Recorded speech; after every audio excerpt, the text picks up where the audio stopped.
Olá, bem-vindos à nossa análise dos materiais mais recentes sobre o mercado cripto e também o cenário macroeconômico. Hoje, a gente vai mergulhar nos relatórios, nas análises técnicas agora de setembro de 2025. O foco principal, claro, Bitcoin, mas também aqueles dados econômicos dos Estados Unidos que andaram mexendo com os mercados e os eventos importantes aí no universo cripto. Então, a nossa missão aqui é conectar os pontos, sabe? O que aconteceu na semana passada, especialmente aquela volatilidade do Bitcoin, com o que a gente pode esperar agora. Vamos tentar entender como esses indicadores macro estão influenciando tudo e, claro, simplificar alguns termos técnicos, né, para quem está estudando DeFi, seja iniciante ou já mais avançado. Vamos lá. Bom, olhando para trás, a semana passada foi, assim, uma verdadeira montanha-russa para o Bitcoin. O preço começou ali em $111.272, chegou a dar uma beliscada no 113.473, mas também sentiu a pressão, caiu até 107.270. No fim das contas, fechou em 111.759. Agora, um ponto que chamou a atenção foi aquela defesa forte dos compradores, ali na região dos $108.000. E essa marca, os $108.000, ela não é um número qualquer, né? Tem um significado técnico, assim, bem importante. Ela coincide com o que a gente chama de preço realizado pelo titular de curto prazo. Em inglês, o pessoal fala Short Term Holder Realized Price, ou STH Realized Price. Basicamente, é o preço médio de compra do Bitcoin para essa galera que entrou no mercado mais recentemente, sabe? Entendi. Então é como se fosse o custo base para os investidores mais novos. E por que esse nível é tão observado assim? Exatamente, ele funciona tipo como um termômetro psicológico e técnico. Quando o preço fica acima desse nível, geralmente sugere que esses investidores recentes estão no lucro, talvez mais confiantes. E isso pode atuar como um suporte, né? Agora, se o preço cai abaixo, eles começam a ficar no prejuízo. Aí o risco de venderem para limitar as perdas aumenta, e esse nível vira uma resistência. Então, ter se mantido acima dos 108.000 foi um sinal de resiliência importante semana passada. Faz todo sentido. E essa resiliência do Bitcoin, ela não veio sozinha, né? O cenário macroeconômico parece que deu uma ajudinha, não é mesmo? A gente viu os mercados começando a semana meio com o pé atrás, mas logo pintou um certo otimismo. Pelo que eu vi nas fontes, isso veio de declarações mais amenas, mais dovish, de membros do Fed, e principalmente por causa dos dados de emprego lá nos Estados Unidos, que vieram assim, bem abaixo do que o pessoal esperava. O reflexo disso foi direto nas apostas do mercado, né? A chance do Fed cortar os juros já agora em setembro, nossa, disparou para quase 97%. Isso aí colocou pressão no dólar e, claro, deu um fôlego para ativos de risco como o Bitcoin. O pessoal fica esperando mais liquidez, né? Perfeito. E sobre esses dados de emprego de agosto? Vale a pena destacar a mensagem principal, sem a gente se perder muito nos detalhes de cada número, né? Tivemos o relatório JOLTS, que mede as vagas em aberto. Ele mostrou uma queda considerável em julho. Depois veio o relatório ADP, que é uma estimativa das vagas no setor privado. E ele veio muito fraco em agosto. E aí, finalmente, o payroll, que é o relatório oficial, o mais completo, ele confirmou essa tendência. A criação de vagas não agrícolas em agosto foi mínima, sabe? Bem aquém das expectativas. Então a mensagem consolidada de todos esses indicadores foi de um mercado de trabalho perdendo força lá nos Estados Unidos. Exatamente. E o que deixa o cenário, assim, ainda mais complexo são aquelas revisões constantes para baixo dos dados passados. As fontes até destacam o caso de junho. Um ganho que tinha sido divulgado inicialmente foi revisado para uma perda, a primeira perda em muito tempo. Esse padrão de revisões negativas em 2025, ele levanta dúvidas, né, sobre a real força da economia que os dados iniciais mostravam. Inclusive tem uma expectativa agora, no início de setembro, para uma grande revisão anual, que pode ajustar ainda mais esses números para baixo. Isso mexe com a confiança na própria leitura da economia, né? Nossa, e essa questão das revisões é algo que realmente complica a análise, hein? Como é que isso afeta a dinâmica do mercado de trabalho na prática? Afeta bastante. Consolida uma tese que o pessoal chama de três baixos. Baixa oferta de mão de obra, menos gente procurando emprego, baixa contratação, como os dados mostraram, e também baixas demissões voluntárias, talvez por receio dos trabalhadores, né? A taxa de demissão voluntária, o quits rate, caiu para o menor nível desde 2008. Além disso, olha que interessante, pela primeira vez desde abril de 2021, o número oficial de desempregados passou o número de vagas em aberto do JOLTS. E a gente vê também um aumento na taxa de subutilização da força de trabalho, a U6, e uma concentração maior de ganhos em empregos de meio período em detrimento dos de tempo integral. O quadro geral é de um mercado de trabalho mais frágil, num equilíbrio meio precário. Entendido. Voltando para o Bitcoin, apesar dessa fraqueza macro ter talvez ajudado o preço a se segurar ali nos 108 mil, a gente ainda está falando de uma correção, né? Desde o topo histórico recente, lá nos 124.517 dólares, a queda foi de quase 14%. As fontes indicam que isso está naquela faixa considerada moderada para esse ciclo, entre menos 10% e menos 20%. Correções mais fortes geralmente vieram com choques macro maiores, né? Isso sugere que talvez a gente esteja mais numa fase de consolidação do que numa liquidação geral. Concordo. E um fator que pode ter contribuído para essa retração inicial logo depois do topo foi um aumento no fluxo de Bitcoin e Ethereum indo para as corretoras. Bem no momento em que o fluxo de stablecoin estava diminuindo. Isso, segundo uma das fontes, aumentou a oferta disponível para venda nas exchanges, né? Gerou uma pressão ali. Mas é interessante notar que essa dinâmica parece ter se normalizado um pouco já. Mas tem um contraponto para essa pressão vendedora, certo? Pelo que eu vi, os ETFs de Bitcoin Spot continuam mostrando força, não é? Sim, esse é um ponto crucial. Os dados mostram que os fluxos líquidos acumulados para os ETFs de Bitcoin continuam positivos. Na última semana, por exemplo, entraram mais 246 milhões de dólares líquidos. É um valor menor do que a gente viu em junho e em julho, né? Mas está alinhado com agosto. E mais importante, indica que a estratégia que predomina entre os investidores desses fundos ainda é de acumulação de longo prazo, o famoso holding, né?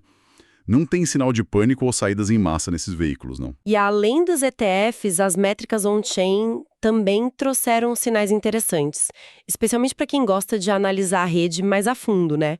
Algo bem comum para quem estuda DeFi. Uma das fontes destacou a relação entre as reservas de Bitcoin e stablecoins lá na Binance, que ficou perto de 1.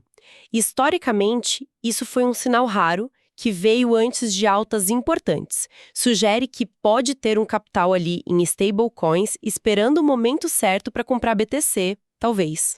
Exato. Outra métrica interessante é o índice ajustado de extremos de ciclo do Bitcoin. Ele está em níveis baixos agora, 8,8%. Isso indica uma possível zona de fundo, ou, pelo menos, uma fase de compressão. Essa fase é caracterizada por baixa atividade, baixa volatilidade na rede e, historicamente, ela costuma vir antes de movimentos de preço mais expressivos, a chamada expansão. Ok, esse índice parece que combina várias coisas.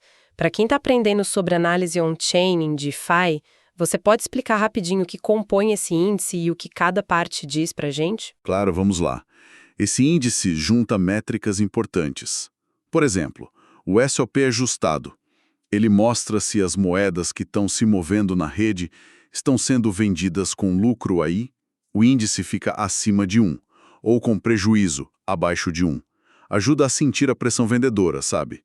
O MVRV, ele compara o valor de mercado atual do Bitcoin com o custo base agregado dele, o valor realizado.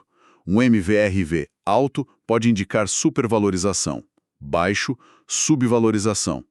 É útil para identificar extremos de ciclo.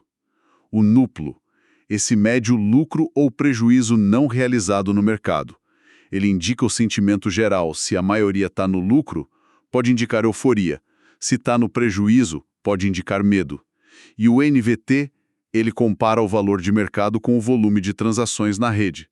É tipo um múltiplo preço-lucro para cripto, avaliando se o preço está justificado pela atividade na rede, entende? Ótimo, ficou bem mais claro agora Com essas ferramentas analíticas e essa ação de preço recentemente, o que a gente pode projetar para os próximos dias? Como essas métricas e o cenário macro se traduzem em níveis de preço para a gente ficar de olho? Boa pergunta. A análise sugere que o Bitcoin entrou numa fase de consolidação, sabe? Ou de reparo, como alguns chamam. Provavelmente vai ficar ali naquela faixa entre 108 mil e 112 mil dólares nessa semana, agora de 9 a 15 de setembro. E quais seriam os níveis-chave, então, para a gente observar mais de perto? Olha, a resistência imediata está ali na zona de 112 mil a 113 mil dólares. Se romper isso de forma sustentada, pode abrir caminho para buscar os 115, 116 mil. Já o suporte mais crítico para manter um viés neutro altista no curto prazo está entre 110 mil e 111 mil. Perder essa área pode levar a um novo teste lá dos 108 mil. E claro, o suporte fundamental mesmo é os 108 mil. Se esse piso for perdido, aí o próximo alvo poderia ser lá pelos 104.800 dólares. E a influência macro continua ditando o ritmo, imagino eu. Sem dúvida.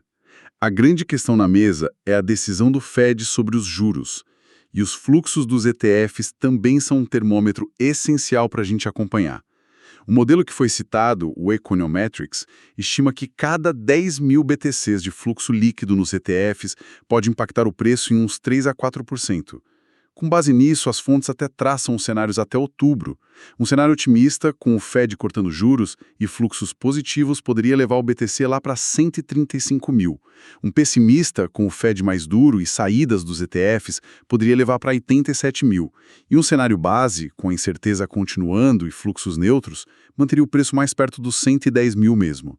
Ou seja, a próxima reunião do FOMC, que é o comitê do Fed que decide os juros, vai ser crucial. Além dessa visão, uma das fontes menciona um modelo fractal, o alfractal. E o que está sugerindo? Esse modelo aponta que a gente estaria numa fase final do ciclo de 4 anos do Bitcoin, com uma conclusão prevista lá para outubro. Ele projeta um possível recuo inicial, talvez para a casa dos 100 mil dólares, mas depois viria uma alta em direção aos 140 mil. Só que, o próprio modelo reforça um alerta histórico. Setembro costuma ser um mês complicado para o Bitcoin.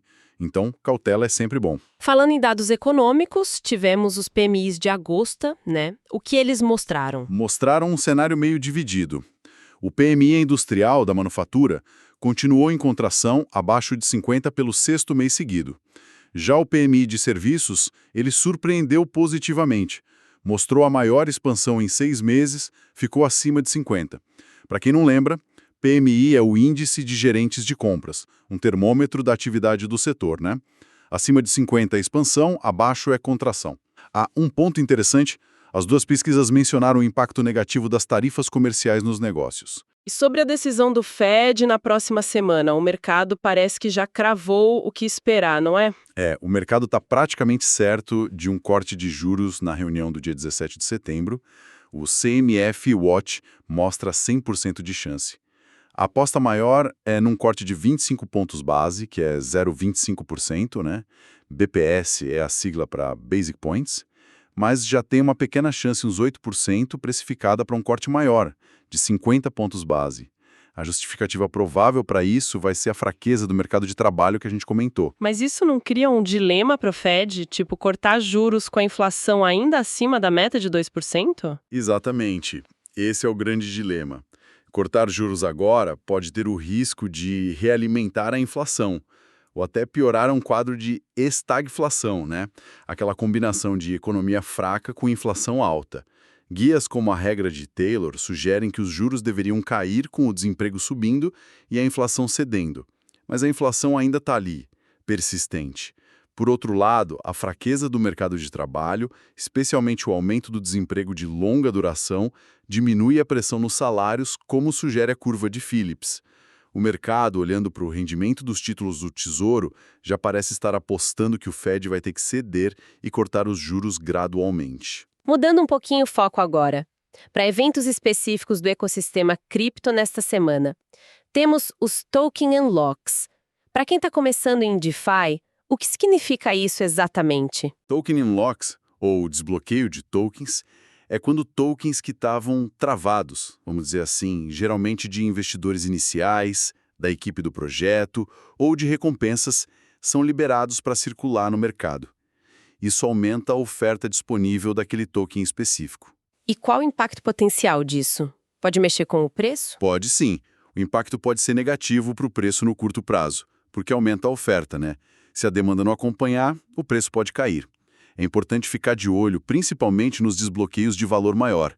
As fontes estimam que só em setembro, mais ou menos 2,1 bilhões de dólares em tokens vão ser desbloqueados. É bastante coisa.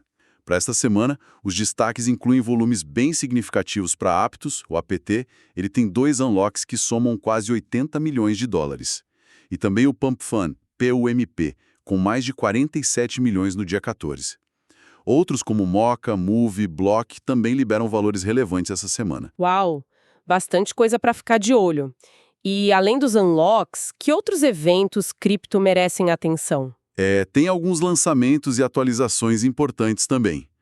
Dia 9, hoje, tem listagem de Avantis AVNT e LiveArt ART. Amanhã, dia 10, tem a listagem bem aguardada da Linea, LNEA.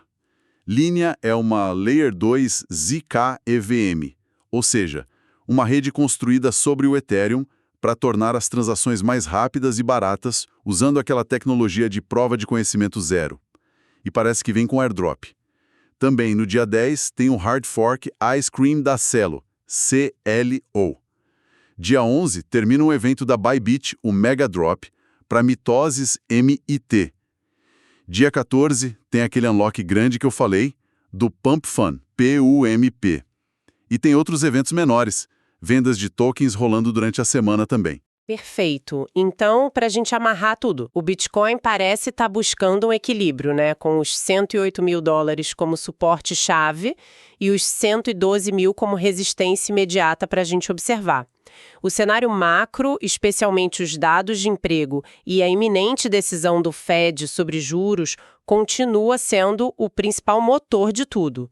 Os fluxos dos ETFs de Bitcoin são um bom termômetro para a gente sentir o sentimento de longo prazo. E no ecossistema cripto, a semana é marcada por esses desbloqueios relevantes que podem trazer volatilidade para alguns ativos e por lançamentos importantes como o da Linea. A recomendação das fontes parece ser cautela, gerenciar o risco, talvez aproveitar quedas para acumular aos poucos usando DCA, né, o Dollar Cost Averaging, e manter a visão de longo prazo no Bitcoin. Exato. E talvez um pensamento final para a gente refletir. A gente está num momento curioso, né? Os dados econômicos estão apontando para uma fraqueza, especialmente no emprego, com revisões que abalam a confiança. O Fed parece prestes a cortar juros, mesmo com a inflação ainda sendo uma preocupação ali no fundo. Se esse cenário evoluir para algo parecido com estagflação, como é que a narrativa do Bitcoin de reserva de valor digital, ativo escasso, com adoção institucional crescendo via ETFs, como ela vai se comportar? Será que a gente vai ver um teste real dessa tese nos próximos meses? Justamente quando a política monetária pode se tornar mais expansionista, no ambiente econômico global mais fragilizado? É algo para a gente observar bem de perto, com certeza. Excelente provocação para a gente encerrar. Agradecemos a todo mundo que acompanhou esta análise aprofundada das fontes. Até a próxima.